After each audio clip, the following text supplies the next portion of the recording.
Hey, good morning, everybody. Kurt Borchardt, Artisanal Brew Works. I'm here to announce some really nice stuff, in my humble opinion. We're New York State Farm Brewery. What that means is we have to buy at a minimum 20% of our inputs from New York State farmers. And what part of that licensing allows us to self-distribute, which we've been doing for 1 year almost to the day.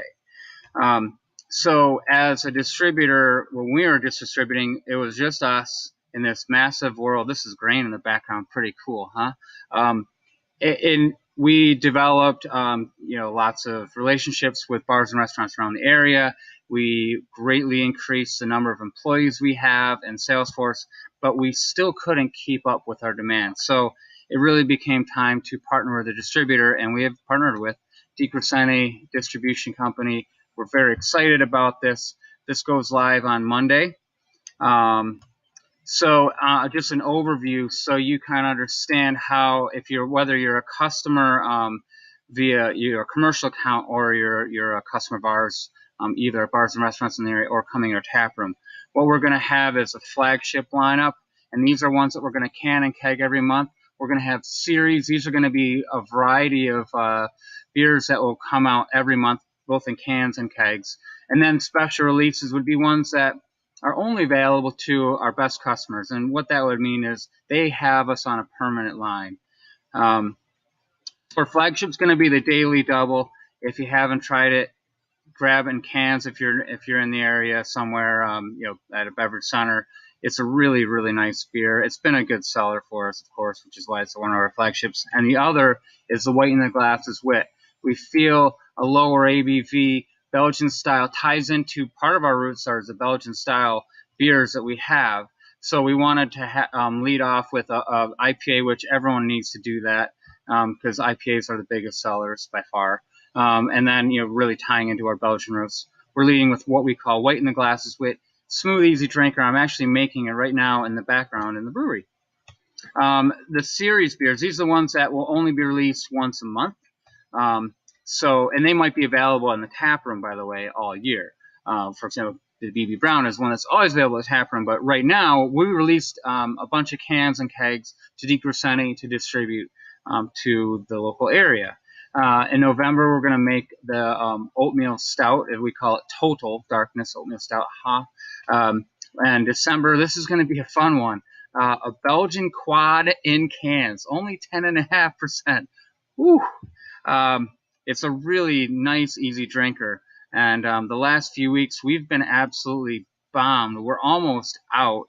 I'm brewing this next Wednesday, so I'm hoping we don't run out. We got to do some shifting around of some stuff here and get some kegs back.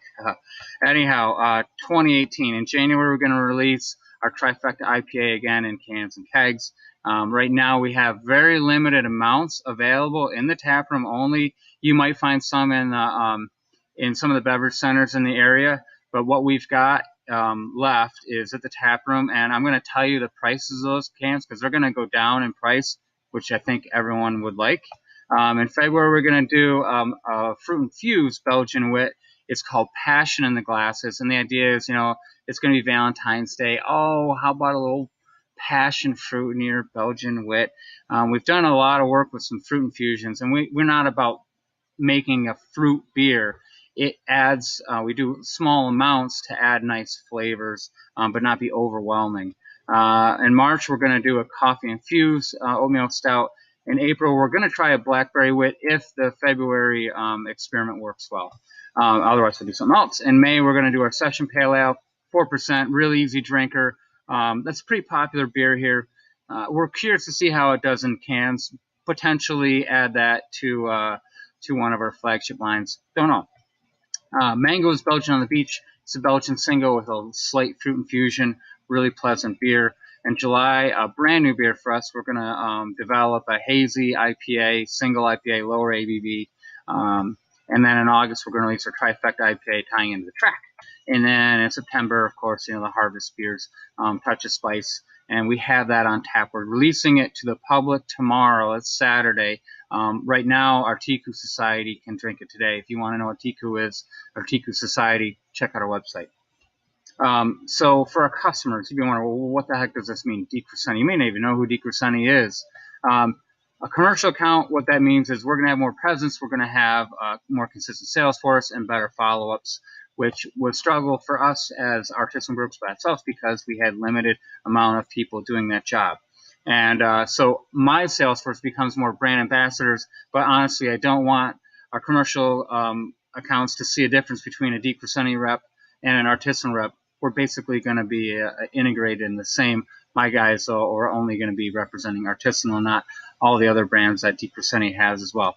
Our keg prices are going to go up, and really more towards what most everybody else is, because now I'm going to be, there's margins. It's a margins game. Di Crescenti obviously wants to get money for distributing our product and doing the sales force. Of course, that makes sense. So,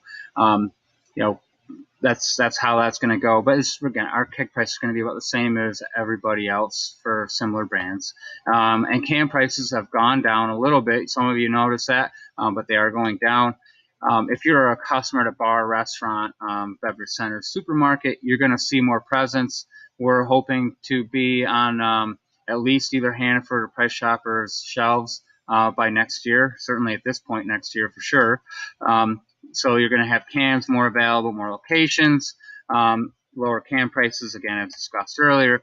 And our best customers, if you go into a bar or restaurant that gives us a permanent handle, we'll also give them special releases. So if you see something, hey, how did you get that? And whatever the beer is, how did you get this passion fruit infused mango IPA, whatever it is, and you love it? Well, it's because they're a special customer.